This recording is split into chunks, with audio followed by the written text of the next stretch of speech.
Hoy no me quedo con el vuelto de nada, ni bueno ni malo, pero a mí las medias tintas no me gustan. Estos tiempos los auténticos no tenemos competencia, para que sepas. A Venevisión le debo todo lo que soy hoy, profesionalmente hablando. Sí, claro. Aquí yo sentí un se vienen cositas. Han pasado cosas porque yo no he llegado donde quiero estar.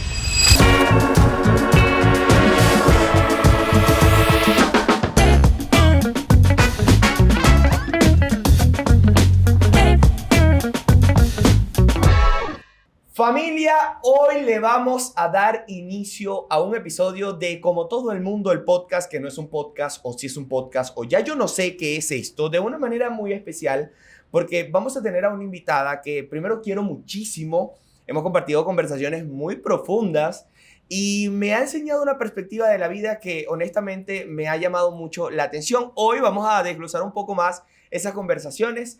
Es un privilegio, es un honor, es una profesional extraordinaria que además ha compartido tantas cosas y tantas historias con ustedes, sobre todo ese lado humano. Quiero que le demos la bienvenida, por favor, con un fuertísimo aplauso a Endrina Yepes.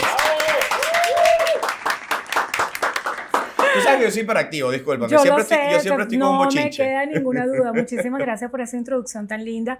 Cada una de las conversaciones que hemos tenido no solamente te han nutrido a ti, a mí también. Han sido muy útiles. ¿Sabes qué? No sé si a ti te ha pasado, Endrina. Yo soy de las personas curiosas que a veces me busco en Google para ver sobre mi biografía. Hablo de mí. O sea, yo literalmente me meto y que... Vamos a ver qué dicen de Jordán Mendoza. Y me da mucha curiosidad porque entonces de repente comienzo como a enlazar a personas. Entonces empiezo, esta persona trabajó en Venevisión o hizo tal cosa y de repente termino, como soy yo de disperso, descubriendo la vida de muchas otras personas. Evidentemente tenía que hacer mi tarea. Creo que esta entrevista tiene un grado de responsabilidad porque tú como periodista has estado en las entrevistas más, digamos, rudas, difíciles, donde te has tenido que preparar y yo quiero que hablemos un poco de eso. Pero antes de hablar de eso, quiero que hablemos de la Endrina humana. Okay. Ese ser humano que muchas personas posiblemente no conocen. ¿Cómo fue tu infancia? O sea, es decir, esa Endrina chiquita, pequeña, en familia, ¿qué recuerdas de eso? Mira, qué bueno que empecemos por lo humano, porque yo siempre digo, yo soy alma humana y después todo lo demás. Y me parece que a veces nos esforzamos mucho por conocer a una figura pública por su trabajo y no por quién es. Uh-huh. Y nuestro trabajo no nos define. A veces estamos haciendo una cosa, podemos estar hoy aquí, mañana allá, pero siempre es más bonito ver qué hay detrás. Yo recuerdo mi infancia... No sé, es ambiguo porque puedo decir que fui muy feliz porque mi papá hizo de mi infancia una vida muy feliz y muy irreal, en el sentido de que, bueno, como debe ser la vida de los niños, yo nunca me imaginaba los problemas, yo no dimensionaba las crisis, para mí todo era un sí, mi papá estaba ahí al frente. Qué bella. Yo creo que una de las películas que más me marcó fue ver La vida es bella, porque yo decía, claro. Este hombre con ese niño en medio de la guerra le hacía creer a su hijo que todo estaba ok, y en realidad estaban en medio de una guerra. Así era un poco mi papá. Mi papá siempre me hizo creer que todo en nuestra vida era paz, felicidad, pero en realidad estábamos en medio de una situación muy difícil porque mi mamá se muere cuando yo tengo 5 años y me tocó quedarme sola con mi papá. Y yo creo que cuando eres mamá y estás con tu hijo que tiene 5 años y estás con tu bebé chiquito, tú entiendes mucho de lo grande que hizo mi papá por mí, porque no es común conseguir un padre con tanta responsabilidad como para quedarse con una niña de 5 años, y más bien yo hoy veo mis fotos de esa época y digo cuánto mérito tenía mi papá, que hacía que yo estuviera combinada, no sé, tipo caja fuerte, lo que fuera, pero yo andaba así. O sea, fui criada por un hombre y tal vez a veces... Hizo su mayor esfuerzo. Claro. Hizo lo más grande del mundo para que yo viviera una vida feliz. Qué hermoso. ¿Sabes qué? Es admirable porque la realidad es que al hombre siempre le cuesta más ese lado paternal, ese lado sensible, sobre todo de la paternidad. Porque, ¿sabes? Tiene que tratar de dar lo mejor para proveer, para mantener las reglas en la casa, para fundamentar el carácter, y de repente tener que ser... cuando eres papá solo de una niña, creo que aún tiene un peso aún mayor. ¿Sientes Total. que él Y vivió además, eso? sí, claro, además que siempre está el peso social que dice que los hijos son de la madre. Correcto. Nunca, y nuestra sociedad es matriarcal, siempre son las mujeres las que Sí. echan para adelante con los hijos y los hombres, bueno. Eh, Pero bien, en bien este por caso, ello. en este caso, mi papá fue un padre disruptivo, un padre diferente, el cual le doy muchísimas gracias a Dios por haberlo tenido. Gracias a Dios primeramente y a él, soy quien soy, porque él se encargó de forjar en mí valores. Todo lo que soy se lo debo a mi papá, obviamente primero a Dios, que aparte me puso a este padre increíble en la vida, pero fue un gran coach motivacional. Mi papá era increíble, o sea, mi papá era que los de mi colegio iban a mi casa, así yo no estuviera, porque echaban cuento con mi papá. Además, que debo decirlo, él siempre se traía cocuy del Tocuyo y ya cuando estábamos en quinto año le daba cocuy a todos mis amigos y todos mis amigos felices con mi papá, bebiendo cocuy, jugando dominó. Se prendió esta y rumba, mi papá hermano. era de verdad que una gran persona. ¿Cuál es el recuerdo más bonito que tienes de tu papá? Sé que hay muchos, pero uno que tú puedes decir, ¡ey, esto me marcó! Bueno, yo creo que una de las cosas más bellas fue que, gracias a Dios, yo siempre fui muy afectuosa con mi papá y no me quedó esa sensación al final de no haberle dicho algo que yo quería. Yo a mi papá siempre le decía que lo amaba, que lo quería, siempre andábamos juntos. De anécdotas tengo muchísimas cómicas porque mi papá murió cuando yo tenía 25 años y ya a los 21 yo era licenciada y yo trabajaba en esa época en Empresas Polar y estaba en comunicaciones corporativas. Me iba súper bien y mi papá a esa edad todavía me controlaba como si yo fuera una niña chiquita. Y si era necesidad de darme un cipotazo, como decía él, me lo daba quieto. a esa edad. De recuerdos lindos, yo me acuerdo que ya cuando mi papá, esa semana que se murió, yo lo estaba llevando para la clínica porque a mi papá le había dado un infarto. Entonces yo le decía en el carro a mi papá, papá, no te puedes morir todavía porque no hagas esto todavía, papá, no me vayas a hacer esto. Entonces mi papá me decía, Andrina, todo va a estar bien. Yo le decía, papá, yo no sé ¿qué voy a hacer si tú no estás? Y mi papá me decía, hija, cualquier culo echa sangre. No. Usted quédese tranquila. Esa expresión poderosa que tenemos los venezolanos de que no sabemos de dónde, pero va a llegar la solución. Y al final yo tengo en mi mente la imagen de mi papá en la UCI y yo me asomé por la ventanita. Entonces me dijeron que pasara. Yo le empecé a dar la comida porque no había comido nada en todo el día mi papá, y mi papá se ahoga y me mandan a salir. Y yo vi un gesto de él que siempre me hacía, que era como con las cejas. Mi papá tenía las cejas súper pobladas y me hizo así como que todo iba a estar bien, y yo me quedé sentada tranquila y fue como que me dio mucha paz, fue como que yo sabía ya que todo iba a estar bien, a pesar de que ese día murió. Qué admirable. Y ¿sabes qué es admirable? La manera en la que lo cuentas, porque veo tu mirada y se nota la paz. O sea, a pesar de que está puede decir ese dolor, porque siempre va a estar vigente, pero se nota la paz. Sí. Y eso es una recompensa hermosa de la vida. Cuando tú puedes tener esa paz porque sanaste, porque lo hiciste, porque sabes que todo fue bien. Yo pienso, Jordán, que yo creo que la lección de vida más grande que tengo yo de haber perdido a mi mamá, de haber perdido a mi papá, es entender que las cosas hay que hacerlas por la gente en vida. Yo te voy a decir algo, nunca fui a visitar a mi mamá al cementerio y mi papá pidió que lo cremaran, porque los dos conversamos esto muchísimas veces, porque en una oportunidad yo le dije, papá, pero ¿dónde está mi mamá? Vamos a ir a ver. Mi papá me dijo, hija, quédate con lo bonito. Y al final él me dijo, ¿tú sabes qué? yo quiero que a mí me cremen. Y yo, por llevarle del viento en Ajá. contra, yo también me cremen. Me decía, tú no me digas eso, pero crémame a mí, porque yo no quiero que te sientas atada a un lugar, a un espacio. Ujú. Y ahí entendí que somos alma y que no estamos enterrados en ningún sitio, Correcto. estamos sembrados en el corazón de la gente. Y mi papá está sembrado en mí, está sembrado en mis hijos, está sembrado en cada mirada que yo veo de mis hijos que me dicen que él sigue vivo a través de ellos y sigue vivo a través de mí cuando puedo ser lo que él me enseñó a ser.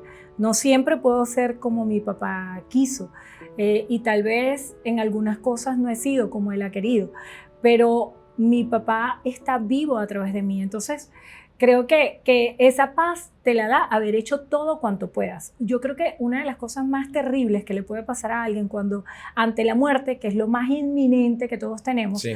es tener la sensación, oye, no le di un abrazo, no le dije lo especial que Sí. era para mí, no le di mi buen deseo.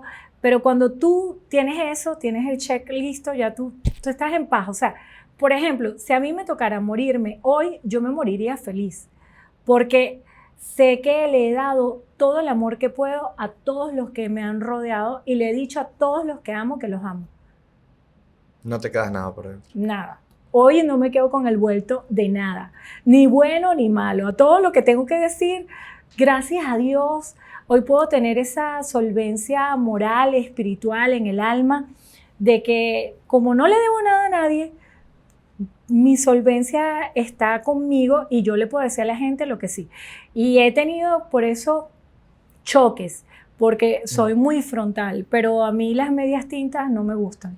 Ya viví mucho de esas medias tintas y entendí que eso no es lo mío. Pero esa transparencia, digamos, ya llevándola a tu vida profesional, es lo que justamente ha hecho que tengas el prime que tienes hoy, que has venido construyendo durante mucho tiempo. Te dije que estuve investigando, haciendo cosas, ¿no? Tú comenzaste en RCTV en el Sí. año 2000 Correcto. aproximadamente. Sí, sí. ¿Cómo llegaste allí? Bueno, yo era de las más fajadas en mi clase. Ajá. Y, Frontal seguía siendo igual en clase. Ajá, ¿Cómo no? ajá. Y en la universidad nos daban oportunidad de hacer pasantías en algunos lugares. Y Adriana Vergara, que es una de mis mejores amigas, que por cierto vive en México, que me dijo, Endrina, ella estaba en RCTV, me tengo que ir de RCTV, ve para allá, y apliqué en la universidad y por supuesto entré directo en Empresas Polar. Allí tuve la suerte de conocer a personas brillantes como Exxon Sánchez, que sigue hoy en Empresas Polar en la parte de comunicaciones corporativas, y empecé a estar en la parte de comunicaciones corporativas. Me encantaba mi trabajo. Entonces, de allí vino la oportunidad para entrar en RCTV haciendo algo, va a rodar mi cédula en 3, 2, 1, haciendo Publitips, que eran unos micros de publicidad y mercadeo, que era como la parte corporativa del canal. Del canal, sí. Y ahí trabajé también con Julián Isaac, Mari Carmen Valencia, una gente súper brillante de la televisión, muchísimo que aprender de Julián Isaac, y sobre todo de la parte de comercialización. Empezamos en esa unidad de producción a hacer en Venezuela las primeras propuestas de product placement, que es publicidad por emplazamiento. Entonces yo hacía todos los informes cuantitativos y cualitativos para ver dónde debían aparecer las marcas. Ese trabajo de hormiguita, es decir, No. o sea, no... No, a mí es que nadie me va a echar cuenta. Es que las personas a veces creen que Nadie. como tú estás en la pantalla, tú una vez, tú No. llegaste ahí y te pusieron y No, dale. no.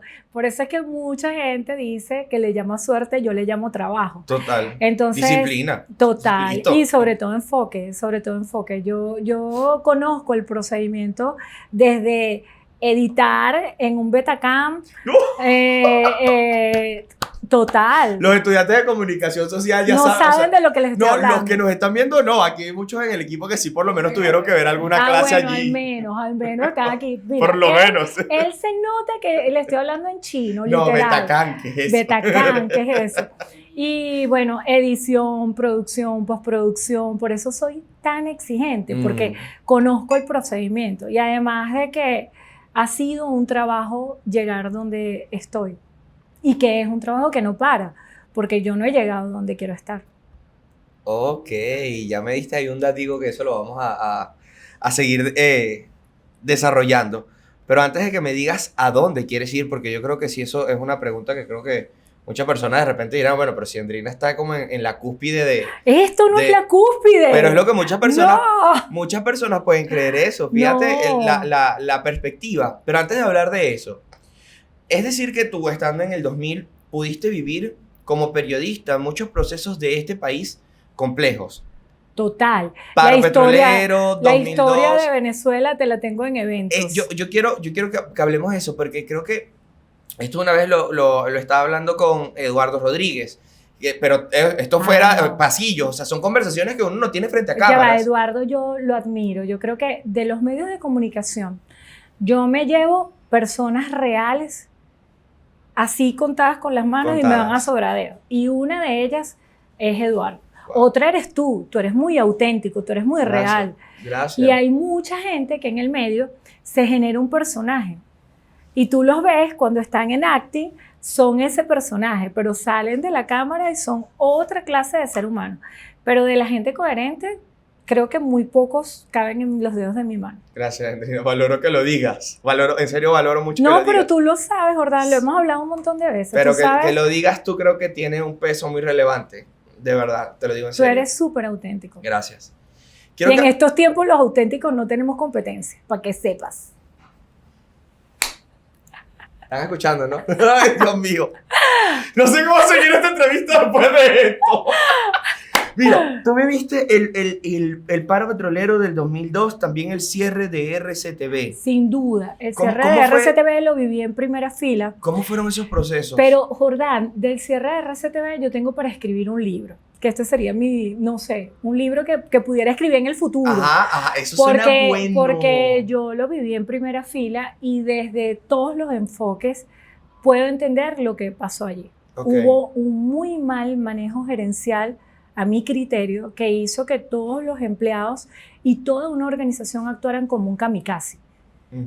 Entonces, por una convicción política particular, se autoflagelaron. Por eso es que muchas veces la gente dice, oye, en ese canal sí decían esto, en esto sí, pero mira lo que pasó. Sí. Entonces, y ese mismo pensamiento lo he escuchado con muchas personas, escúchame, no te estoy hablando de 3, 4 o 10 personas, muchas personas que estuvieron dentro del canal que dijeron eso. Que comentan y piensan igual que tú. Y, por ejemplo, Julián Isaac, que en paz descanse, yo hablé muchísimas oportunidades con él porque justamente, te voy a contar, yo estaba en la parte de ventas.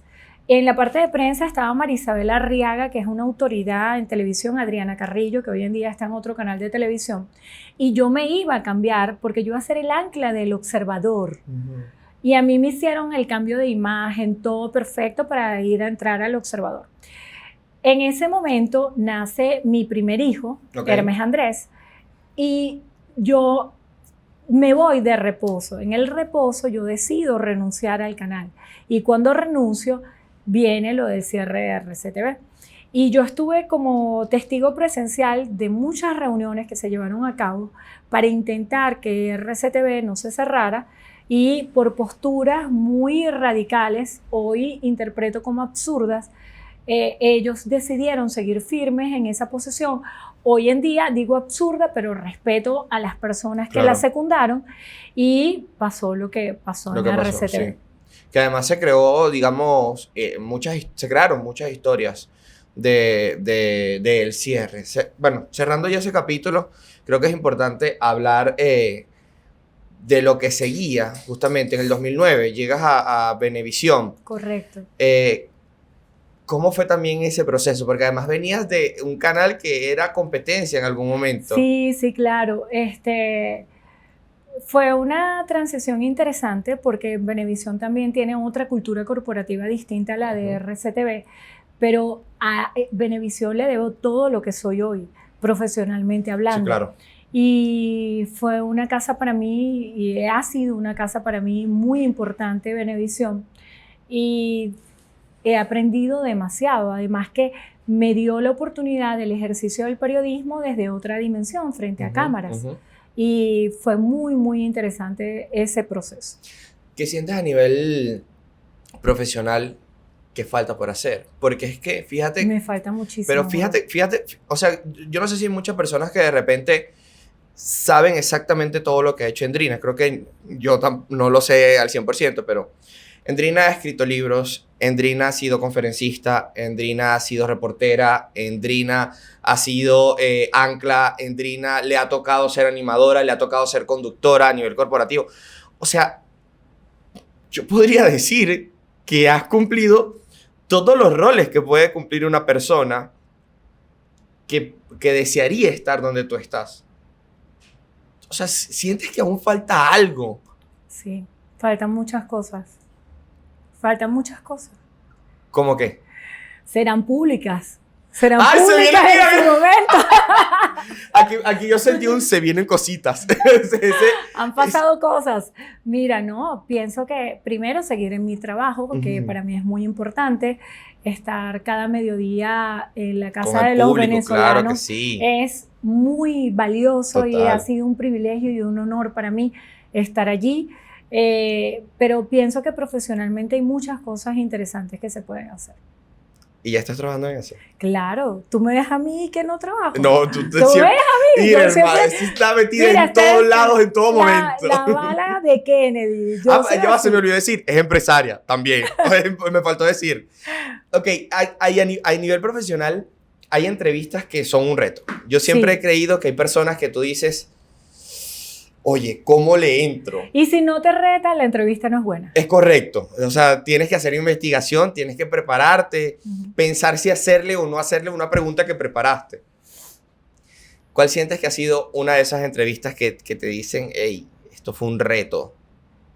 He tenido muchas. Sí, has tenido varias, pero... Muchas.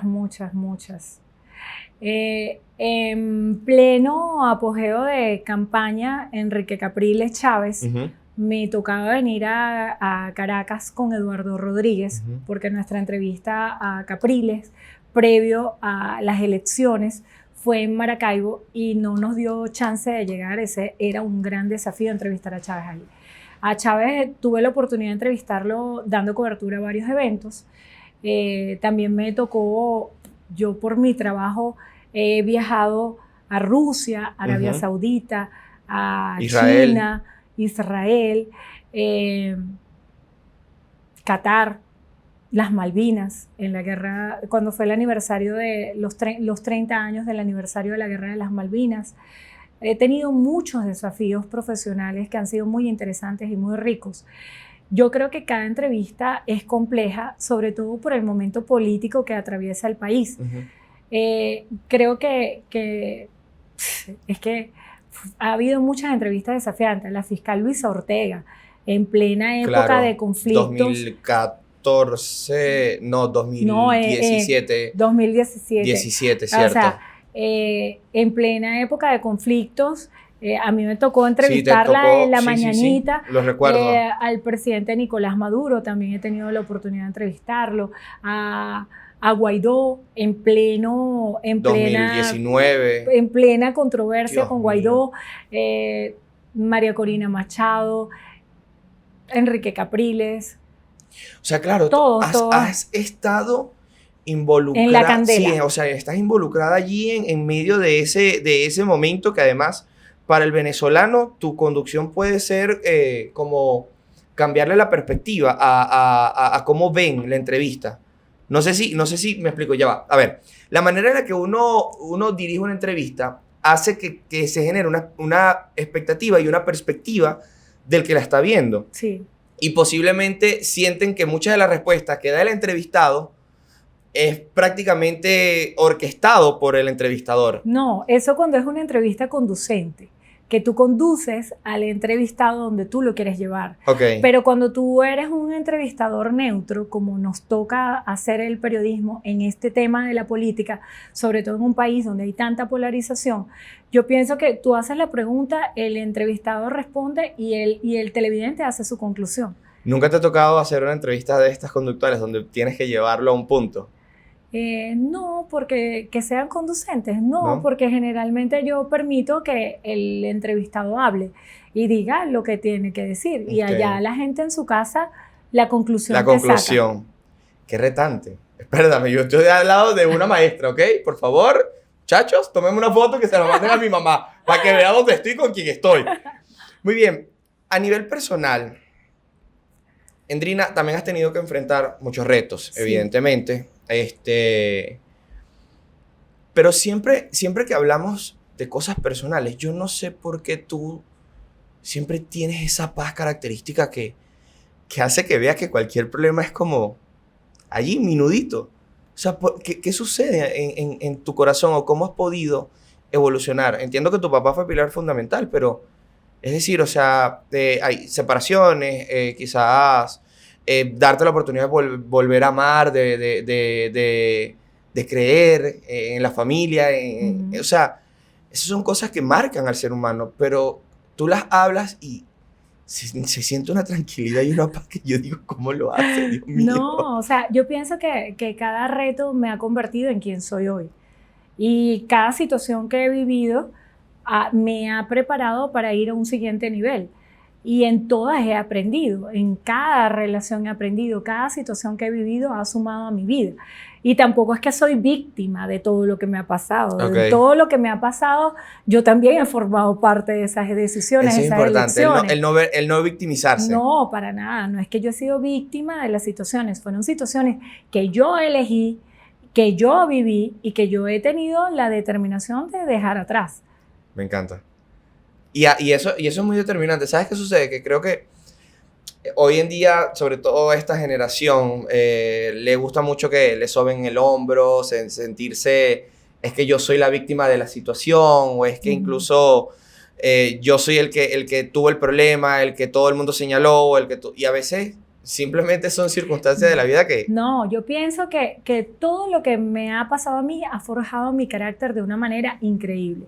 De pasar a estar atenta a lo que pensara la gente de mí, te puedo decir con total franqueza que no es que no me importe, porque cuando vives del público te debes al público. Sí. Pero hoy en día siento tanta responsabilidad conmigo que sería irresponsable depender de lo que alguien afuera diga.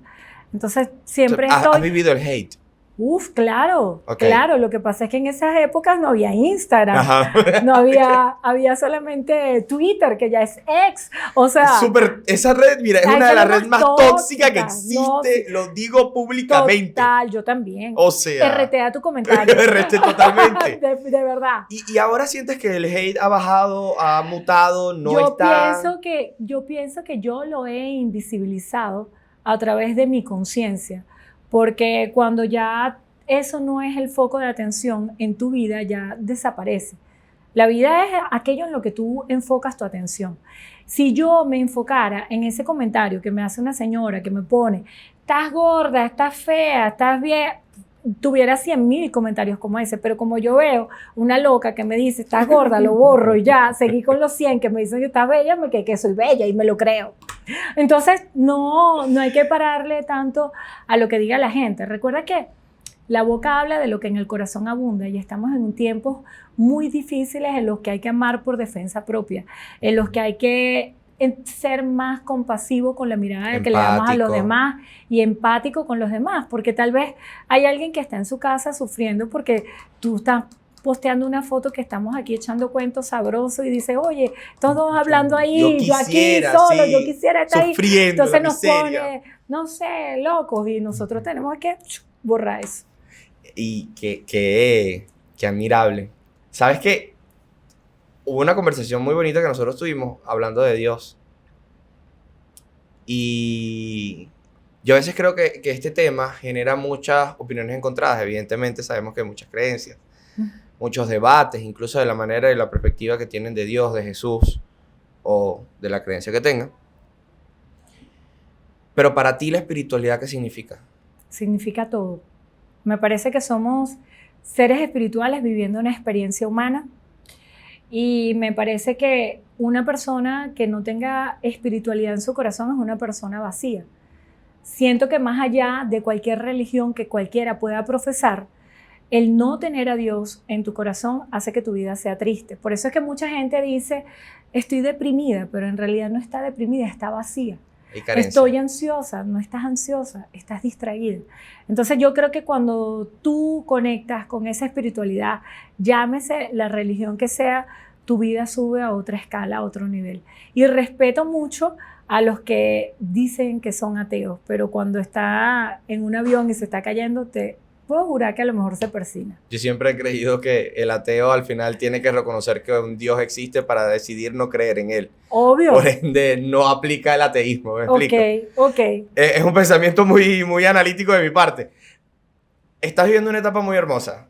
¡Ay! Estás en la maternidad, esos meses que además, bueno, ya lo viviste, pero yo siento que cuando viene un hijo se despiertan muchas emociones, muchos pensamientos, incluso muchas alertas. Yo me acuerdo que cuando Enoch nació, no sé si todavía te pasa, pero cuando Enoch nació, yo siempre me acercaba a él en la noche a ver si está respirando. Sí, ¿todavía te pasa? Claro, ¿no?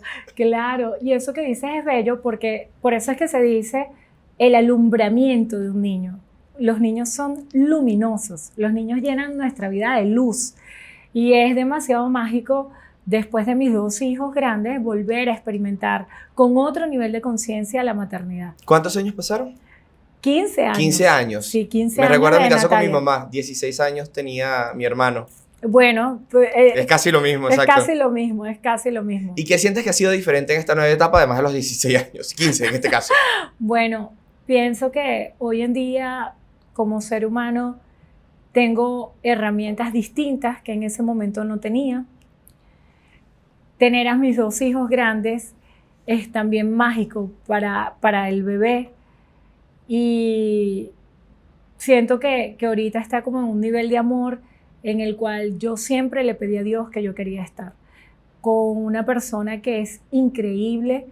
Gerardo es la respuesta a todas mis oraciones porque es una persona mágica, poderosa, sensible, humana y es como, es otra cosa. No hay palabras para describir. No hay palabras. Los hijos son una bendición, bien lo decía mi abuela. De hecho decía que un muchacho siempre viene con una arepa bajo el brazo. Yo he vivido cosas muy, muy bonitas con mi bebé. De hecho, tengo anécdotas que serían casi inverosímiles. ¿Sientes que algo así de extraordinario y milagroso ha pasado con cada uno de tus hijos? Cada uno ha sido un milagro. Cada uno tiene una historia que contar. Mira, Hermes Andrés nació el día de mi cumpleaños. Nació un 21 de abril. Y nació cuando mi papá tenía poco tiempo de haber fallecido. Mi papá murió un 18 de abril. Mi papá muere un viernes 18 de abril, Semana Santa, 3:45 de la tarde. Y yo el lunes cumplía años. Y yo me acuerdo que yo dije, más nunca en mi vida voy a celebrar mi cumpleaños.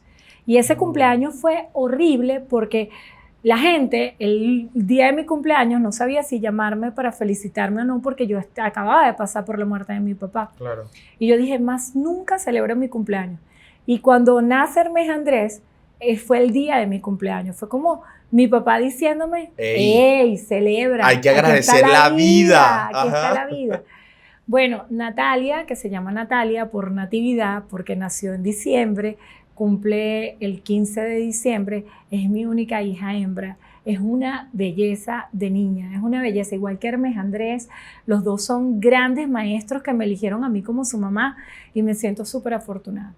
Y bueno, Máximo es lo máximo, es demasiado bello, es un gordito súper lindo y que llegó a nuestra vida para demostrarnos que existen los milagros. ¿Has visualizado el propósito de tus hijos en algún momento? ¿Te has sentado a decir, es que él nació para esto? Mira, o ella nació para esto. Yo pienso que es complicado tratar de hacer nuestras expectativas a través de nuestros hijos y por eso muchos hijos sufren, porque están con la proyección de los padres sobre ellos acerca de lo que esperan que ellos sean.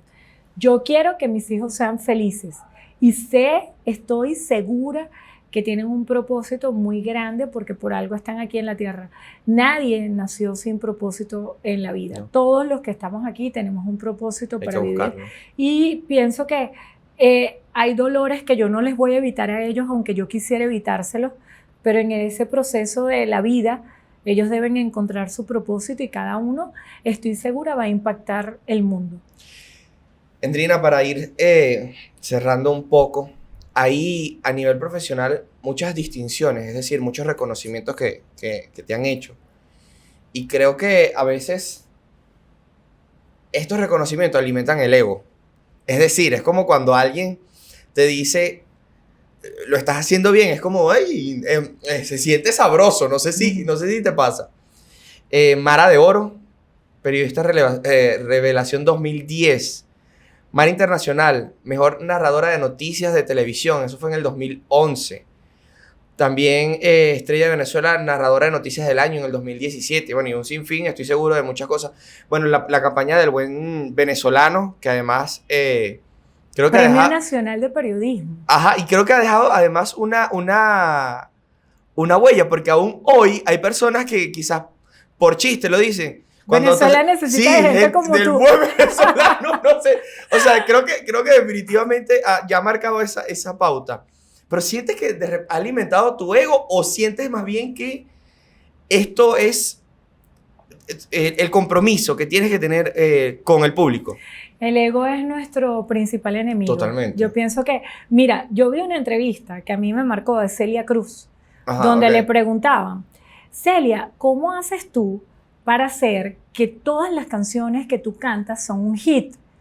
¿Cómo haces tú para hacer que la próxima canción que hagas sea un hit?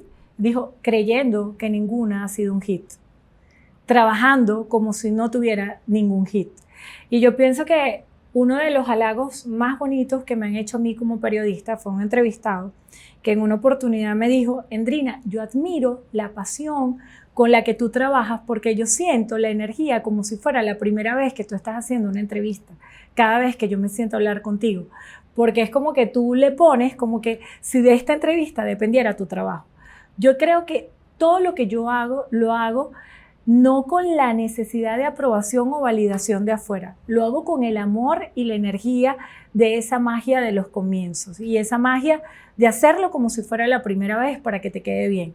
Y cuando lo haces así, las cosas te quedan diferentes, ¿sabes? No como, no que te pienses que, ay, aquí estoy yo, para nada, sino que trabajando desde el amor, desde el cariño, desde la preparación y sobre todo esa herramienta infalible que es el trabajo. Hay cosas que son innegociables y yo pienso que debemos enfocar nuestra mirada a lo que es innegociable. Muchos pueden decir, es feo, es bonito, es gordo, es flaco, es alto, es bajito. Todo depende de la perspectiva con la que te miren. Pero, por ejemplo, valores como la inteligencia, sea feo, bonito, te guste o no, tiene que decir, el tipo es inteligente. Totalmente. El trabajo. Es apasionado. Es apasionado. Es disciplinado. Claro, esos valores que son innegociables son los que nos deben orientar a hacer el trabajo cada día mejor. ¿Cuáles son esos valores que identifican a Endrina? Trabajadora. Yo creo que cuando llegue al cielo, Dios no me va a decir, no lo hiciste, va a decir, hiciste todo. Y hija, venga por acá, venga de casar. Ven acá, ven acá, ven acá. Trabajadora, disciplinada. Yo pienso que cuando hay algo que hacer, no hay alguien que me gane por disciplina. Hay algunas áreas en las cuales me cuesta todavía ser más disciplinada. Pero soy trabajadora, disciplinada, honrada, honesta. Yo pienso que la honestidad para mí es un valor innegociable y la honestidad a través del trabajo, porque todo lo que tengo lo he trabajado y lo he trabajado mucho. Y otro valor, inteligente. Yo pienso que Dios me dio el don de la inteligencia y de la palabra y se lo agradezco y lo honro con mi trabajo cada día. Bueno, son muchos valores en positivo que definen. Ay, si quieres los defectos, la lista es más larga. No. La lista de los defectos es más larga. Yo creo que el ser humano siempre va a tener defectos, o sea, y al final son cosas con las que vamos a convivir y aprenderemos de ellas. O sea, bien, en todo lo que decías, creo que solo podía venir en referencia a un pensamiento, es que somos eternos alumnos. Sí, La pasión que te define, que todos los días una nueva entrevista es como si fuera la primera. Es porque tienes ese corazón auténtico del que hablábamos al inicio de esta entrevista. Tienes esa disposición de entender que a pesar de tener el tiempo que tienes profesionalmente hablando, no te las sabes todas. Siempre hay algo nuevo que aprender. Y incluso la persona que tú menos imaginas o esperas, Es un maestro. es el que más te va a enseñar en la vida.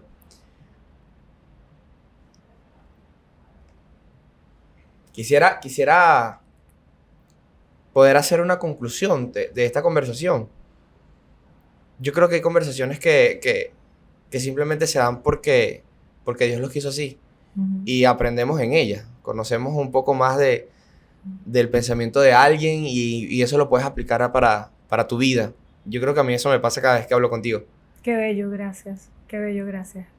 Yo creo que ser madre, hoy en día, donde nadie quiere un compromiso, donde la gente, estamos en algo que Sí. los sociólogos llaman la sociedad líquida, Estamos donde la luchando gente contra quiere eso. la inmediatez, donde la gente no quiere la familia.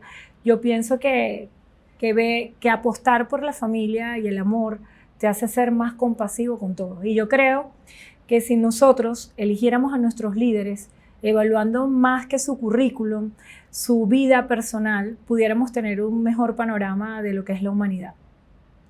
Qué pensamiento. Qué nivel. Y yo que le iba a pedir un mensaje para cerrar, no diré más nada. Editen esto ya, ese es el primer tráiler, hermano. ¡Qué nivel de respuesta! ¡Dios! Señoras y señores, con nosotros en Como Todo el Mundo, la extraordinaria Endrina Yepes, una gran amiga, profesional, pero que yo no tengo ni siquiera que destacar su profesionalismo. Gracias por acompañarme. Gracias a ti, Jordán. Éxito en todo lo que hagas. Amén. Y donde quiera que vayas, lleva tu autenticidad. No Gracias. la dejes aquí. Y Dios siempre también. Así es. Bueno, familia, ya lo saben, suscríbanse a mi canal de YouTube. Por supuesto, bien pendientes, activen las notificaciones y nos vemos en un próximo episodio Como Todo el Mundo, el podcast que no es un podcast. O si es un podcast, ya yo no sé qué. Vamos, seguimos. Patrocinado por Minglot. Familia feliz, familia Minglot. Pinturas Flamuco. Alta calidad, alto rendimiento. La tienda del pintor. Hay mucho más para usted. Sé feliz en Tiendas Daca.